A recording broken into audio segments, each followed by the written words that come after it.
I'm Johnny Mac with 5 good news stories. You know who's getting it done? Scruff, the border collie. Scruff has become an unlikely recycling advocate after picking up more than 1,000 littered plastic bottles. I gotta talk to my dogs and tell them to step it up. Scruff likes to pick up the bottles and play with them for a little bit before delivering them to his humans to be recycled. Scruff is 13 now, and he used to enjoy stick fetching, and then the vet said he's getting scratched on the inside of his mouth wanting to try something plastic. His human said this is a focus, a job for him. He's a border collie, so he loves to retrieve and collect different things and stuff like that. The human and Scruff go on 2 walks a day, one long walk in the morning, usually between 3 and 4 miles. Wow. Then a shorter mile or so in the evening. Originally, they would let Scruff play with the bottles and they left them there. Then they felt bad and thought people might think we were leaving them there. So they started picking them up and keeping track and sharing their monthly report with the hashtag Scruff's Bottle Patrol. And they have a rule. They only pick up the bottles that Scruff sees. So if the human sees a bottle there and the dog doesn't see it, that bottle's not going anywhere. We were just curious to see how many he could collect. In November alone, Scruff picked up 104 bottles. Even though he's 13, he looks absolutely fantastic. His human says hopefully it sends a good message out to other people around the world to pick up litter. Don't leave animals to do it, right?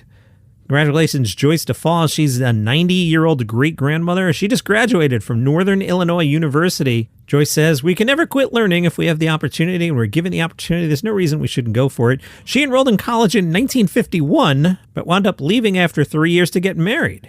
She got busy, had some kids, some grandkids. But in 2019, with the encouragement of her family, she headed back to NIU with her original black and white student ID card. Awesome. It probably has the same kind of junk drawer I have. To pick up where she left off 68 years ago. The university staff dug through decades-old records and transcripts to find out what she needed to complete her bachelor's degree. They let her finish a degree in general studies through online classes. She said, it's nice to finish something you started. Don't give up. I know it can be difficult, but everything in life has its ups and downs. Congratulations, Joyce. Max Shevchenko had played hockey with Tyler Hess in summer camps.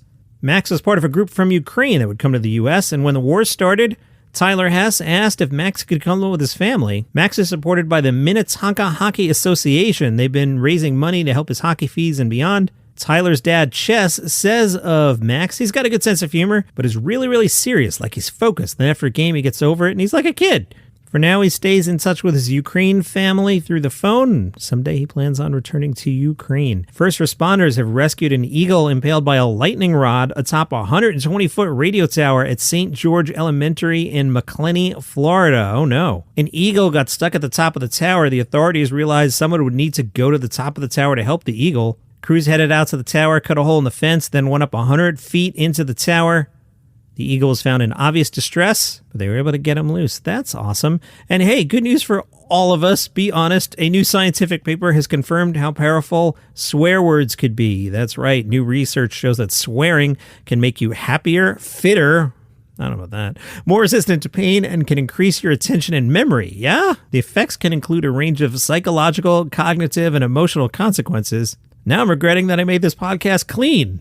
I could lose some weight. In a study, subjects who let rip with swear words were able to keep their hands in a bucket of ice water for longer than non-swearers. Yeah, I'll believe that one. Chanting a swear word was also shown to increase muscle performance during physical exercise. Messages with swearing in them were seen as more genuine than those without. But remember, with your swearing, context is key. Those are your 5 good news stories for today. You have a great bleeping day. Daily Comedy News Podcast, 10 minutes a day about your favorite comedians, Chappelle, Gaffigan, Rogan, Mulaney, plus late night recaps. It's like SportsCenter without all that sports stuff. More comedy. Daily Comedy News Podcast, 7 days a week. Follow now wherever you get your shows.